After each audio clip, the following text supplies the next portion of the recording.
Dr. Hartmann, I'm so glad that you said yes to sitting down to have this conversation with me. And I love that you actually have office space here at CSLDallas is now one of our permanent renters, because you are very in tune with our spirituality and spirituality in your own life. But I'm really curious, how did you get into being a natural doctor? Wow, well, that goes back quite a while. But first of all, thank you for even having me on. I'm super excited to be part of this community and being now actually in the physical building. But for me, it actually goes back to before I even went to chiropractic school years ago. And I had a friend of mine, or my roommate at the time, I should say, he was in chiropractic school. And so that kind of started my whole journey of wanting to be a doctor that more focuses on natural solutions. Mhm. However, shortly into this whole process, when he kind of got me into chiropractic school, he was actually using muscle testing already. And so when he was working on me, he was doing this muscle testing, and I was just fascinated with the fact what he could figure out without ever doing any type of lab testing or any type of other invasive testing, to where I got significantly better with the challenges that I was facing. And that kind of got me to the next step of figuring out that there's more than just the physical body, but that we can actually communicate in a certain level with the physical body via the muscle testing. And so I kind of took it from there, and then from there just kind of continued to build over the course of the years. As I was in chiropractic school, I took more seminars and learned more about muscle testing. And really what muscle testing is, it's a form of kind of bioenergetic feedback testing. And so it's almost like communicating with the subconscious mind, since the body really knows what's best for itself. And we all work through vibrations and energy. And so every time some kind of vibration or energy enters our personal space, our body, our internal energy will respond by either being receiving it positively or negatively. And so with the muscle testing, we basically use the muscle indicator to see how is what we're introducing to the energy field of the person affecting that person. Is it something that is received positive or negative? And that's how we start to filter through and see what's causing stress on the body. Okay, y'all, did y'all hear that? I love that. So and we have an energetic field. Yes. We know this. We talk about this all the time, that we are way beyond our body. Like that which we are is so much greater. And it's something that it comes into this physical body. When it goes out of this physical body, it continues. It doesn't ever die. There's the eternality and the immortality of life itself. Yes. And so there was this let's call it an energetic field coming into the human body of Karen Fry, which is much bigger. So it's like squished into this body, right? Yes. And I'm walking around as a spiritual being, having a human experience in a physical body, right? Correct. Which Yes. is infinitely intelligent. Yes. In and of itself, right?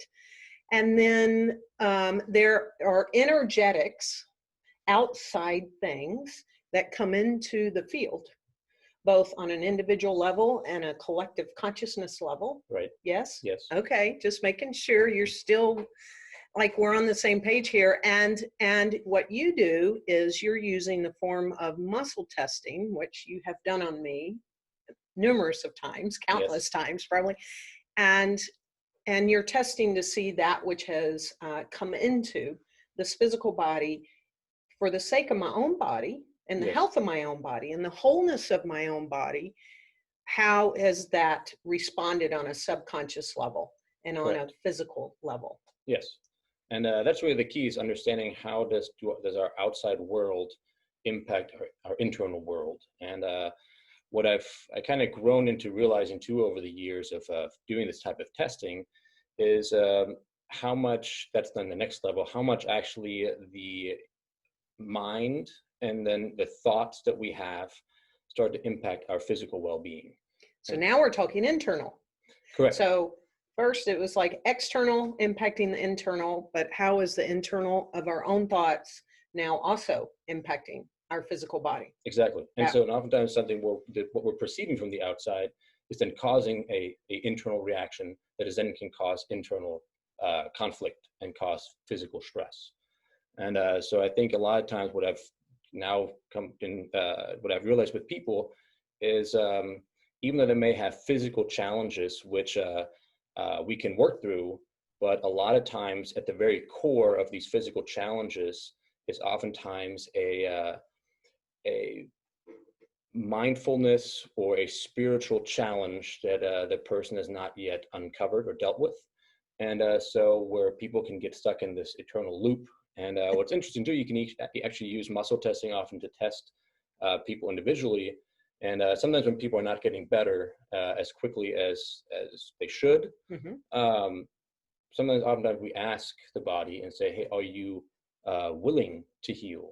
Or are you worthy of healing? And the muscle test, the subconscious mind is a very powerful tool, and it will respond immediately. And if there's any doubt about the ability of someone to heal or even their worthiness to heal, the muscle tone will show that. So the muscle tone is telling the truth in essence. It's like a truth meter. Correct. Yes.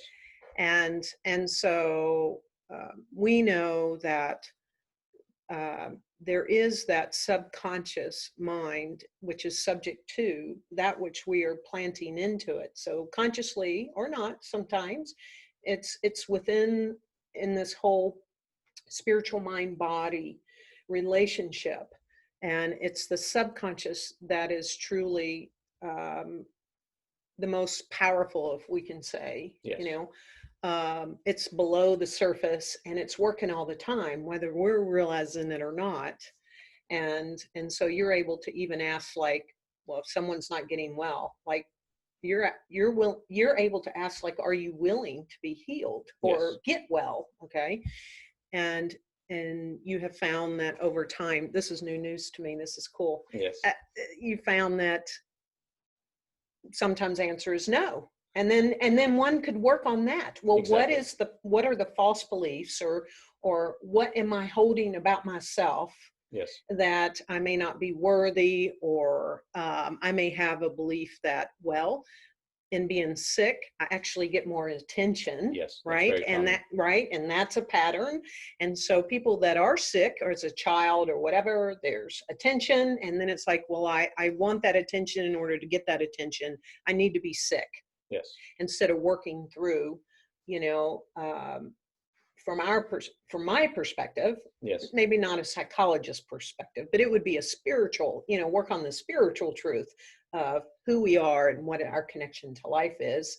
You're taking that spiritual truth, adding the physical to it, and the ability to listen yes. in this muscle testing to get the answers. Yes. And that's one of the reasons why I was so excited to also be in this space with you guys, is because once you realize that there is that other piece, that spiritual piece that is so crucial, because even when people come in and they have physical challenges, we can work on those, and a lot of people get significantly better. But if there's somebody that has that spiritual portion that is keeping them from really fully healing and embracing their health, then it's always nice to know that there's other people to work with and say, you know what, this is something that I cannot work on with the patient, with the person, then therefore I can send them to you guys. Yeah, and our licensed spiritual coaches can work with them and help uncover those things. Yes. That's phenomenal. Yes. But, and it's similar to, someone can get well, but if what the programming is it's continuing to go, it's sort of like, a virus in our software or in our computer. Yes. It just, okay, well, we can fix that, but then it gets ramped up again, and now the computer goes down again, and we have to get to the root of the issue. Yes. And so we're able to help get to the root of the issue, so it's not sick, well, exactly. And that continues, right? And then, of course, there are chronic conditions as well that just are still chronic. Yes. And that's oftentimes what you run into is when people have chronic conditions, there may be the spiritual, let's say the spiritual portion that is kind of at the epicenter, but all these physical challenges are muddying up the way to get there. And so a lot of people, sometimes they struggle immediately from the beginning because of the spiritual challenge that they're facing, whether not being worthy enough, etc. And that needs to be addressed first. But oftentimes people also they need to kind of clear out this physical pain or physical challenges, this malice to where they need to get rid of that first in order to start feeling better, in order to even accept to take that next step to that spiritual portion. I can see that. Okay, so I have a curious question. Yes. For everyone that has not ever been tested by you. There's something that you do when you're doing the muscle testing on me that I think is just so fascinating. Dr. Hartmann actually has a little handheld makeup mirror. I mean, Yes. I have one myself at home. And when he's testing me, he'll do something with this mirror and he moves it out and he moves it in. And I'm wondering, what is he doing with this reflection? So can you talk about that? Absolutely, yes. And so, as you mentioned earlier, we're all are energetic beings. And so the energy can actually be physically measured, right? And in a certain radius around a person. And what they found out with the muscle testing as it started evolving is the further out you go and reflect something back at the body, the deeper into the body you can test. So physically, like if you're just touching the physical body close up, it is more like superficial. But as you move out into the greater spiritual or energetic realm, you actually can start testing further deeper into the cells. And there's something called the extracellular matrix and the intracellular matrix, which are basically in the cell or outside of the cell, and see what kind of toxins or challenges the person's facing there. And the concept of the mirror is basically, so the way this energetic field is created is all of our cells emit light, right? And so when healthy cells emit light, they emit something called coherent light. And the light will actually come straight out and kind of fan out to the side. That's how they measured it. And that kind of makes this whole like circular energetic field around us. Whenever you have cells that are damaged or challenged, they'll emit something called incoherent light. And what will happen is the light will come out and start to twist and turn. So what I'm doing with the mirror is I'm simply reflecting over whatever part of the body, whatever light is being emitted from those cells. And if it's coherent light, so healthy light, and I reflect healthy light back at the body, it does not cause any stress. And so if there's incoherent light and I'm reflecting back at the body, that causes stress, and that will change the muscle tone. Then you can kind of go in deeper and see what's causing stress. I was kind of compared to this, when everybody in the morning, they look in the mirror, and some days you wake up and you look in the mirror and you think, this is a great hair day. It's going to be a good day. This is it, right and, here. And it gives you positive vibes, right? And you're in a good mood. Yes. Some days you wake up and you look in the mirror and go, oh man, this is going to be a rough hair day. Oh. And that does not put you in the most positive mood. No. So that's kind of what you do with the mirror. You reflect whatever light is being emitted. Either it's going to be positive or negative. Okay, that's just really cool. It is really cool. And I cool. love that you talked about the cellular level, and within the cellular level, I when you were talking, it was like, okay, there's this cell, and then within the cell, there's another cell, and then within the cell, there's even a smaller space. Yes? Yes. So basically you have the cell itself, and then the extracellular matrix, which is the end of the fluid, because we all live, and it's funny how we reflect on the inside what goes on the outside, right? Because we're in this like spiritual ocean, and we're just one small divine wave. Oceanic substance is what exactly. I call it. Exactly. We're swimming in divine oceanic substance. Yes, and we have the same on the inside with our cells, right? We have all this like extracellular matrix where these cells are floating around in, and that's basically the same concept as out here. We have the same ecosystem organism that we all collectively are part of. We have the same thing going on inside of us. And then what's funny, even inside the cells, even you go smaller, you have the tiny little bacteria that live inside of the cells, also in their own little ecosystem. Okay, that makes sense now. Just literally a couple of days ago, Petra, I think it was yesterday, Petra shared a story with me that when she was being tested on her body, that when the person, the one that we saw previous to you, the person testing her body actually would get around a certain area that some like a little shock would go off. Mm-hmm. And he wasn't even touching her body. Okay. But the shock went off. And then the next month when she came back and got retested to see how she was doing, it went again. And he said, oh my gosh, you're kidding. You can feel that? And she was like, yes, because she's very in tune with the body, mind, and spirit. And he said, well, then it must be deeper within that cell. Mm-hmm. Right. Yes. So then he knew to look into that deeper part, and definitely found within I'd call it the substrate of that particular cell in the wall and all that, there was something. Yes. There was a virus or something. Yeah. I mean, you pick up like that, and people who are more in tune with their spiritual well-being are going to be more in tune also with their identifying things with their physical well-being. Yes. And small, minute changes. That's why a lot of times when people come and they, people sometimes don't realize how badly they feel until they start feeling better. And once they start feeling better, all of a sudden say, wow, this is what you're supposed to feel like. Well, I don't want to feel like that I did before ever again. Right. And so you start noticing that these little, all of a sudden, small changes that you start making, how they affect you, whether it's all of a sudden something you're eating, or the fact that you're not sleeping, or some kind of stressor in your life, and how those have a huge impact on your well-being. You become a lot more in tune with that over time. That's fascinating. I love this. I'm just thrilled that you're here, and all that you bring, and I'm certainly thrilled for what you do for my life. It's like, okay, without fail, every 8 weeks, unless I need to see you because I feel something's up. Yes. And therefore, I feel like you're helping me sort of stay ahead of it all, and that I'm in at least enough of a good tuning that I never get completely out of whack. Like nothing Right. big can show up, Yes. right? And so nothing acute or anything can really show up because you're sort of just testing me on a regular basis. Right. So it's, it's like getting an oil change more Exactly. regularly. Just the maintenance, and every few months, Yeah. just to make sure everything's still running as it should be.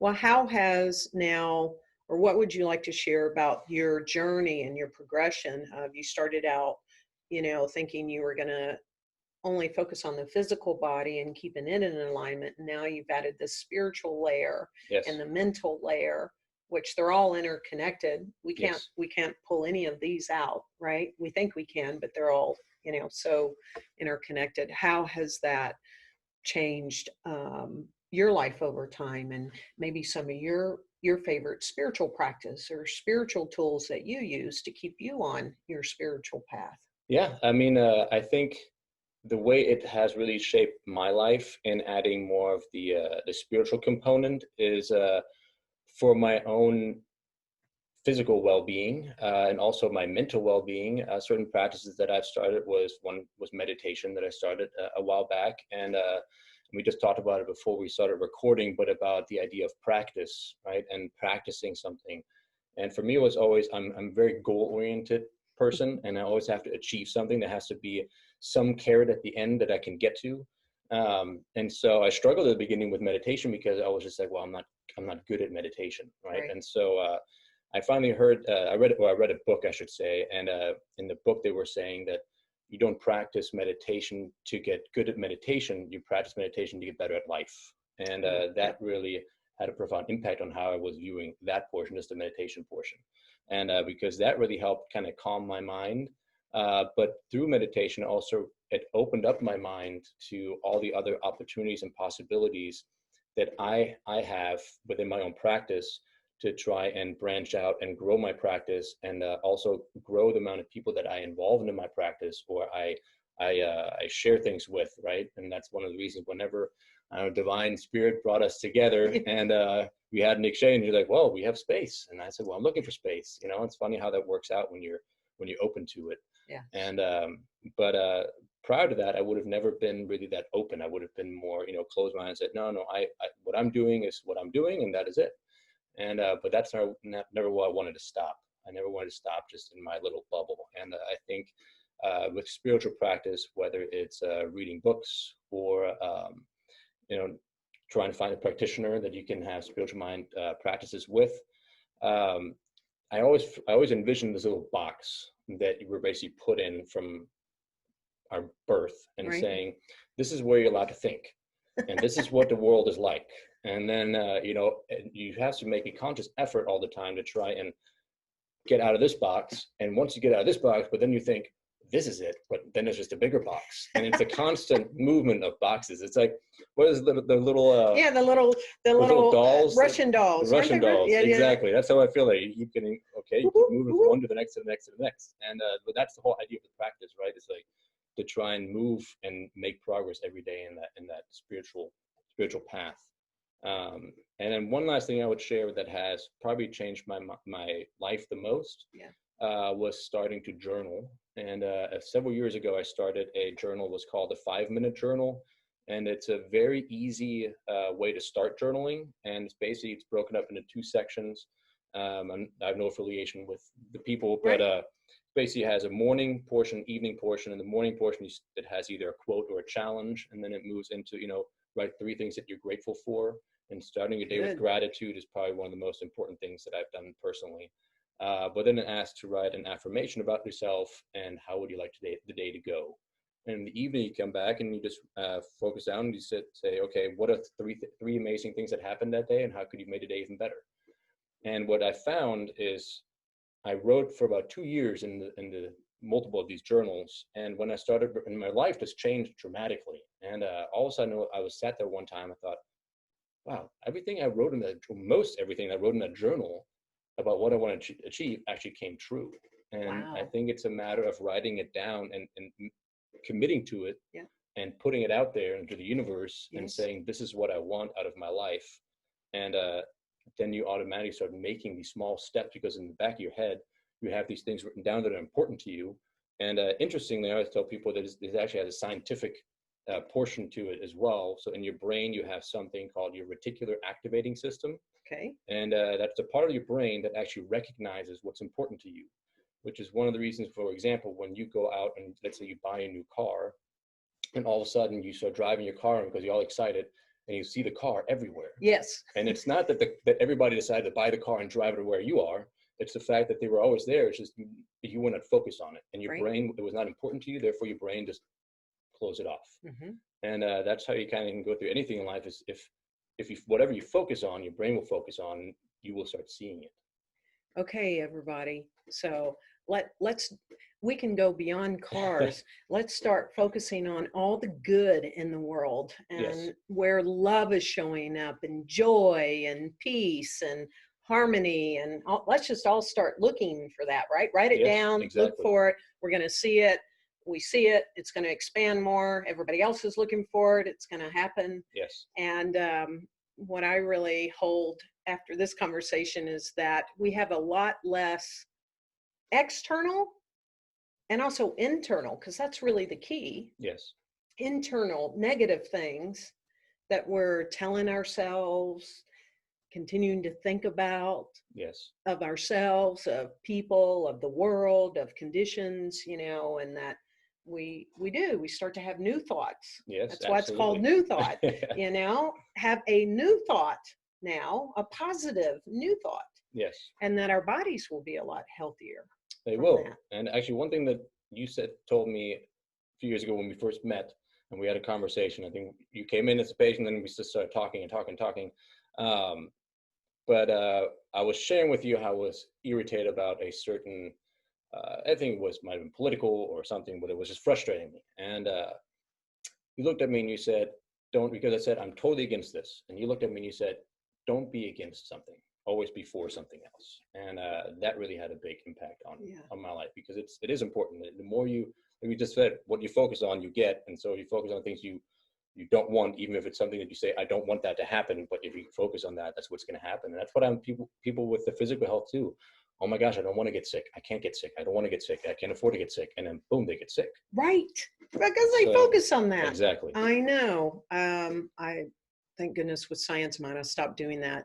As soon as that thought comes, I'm like, I am one with God. I'm totally healthy. I'm one with God. I'm totally healthy. I don't especially after breast cancer. No, that can't even come into my energetic field, right? Yes. Whether it's a tickle in my nose or throat or doesn't matter.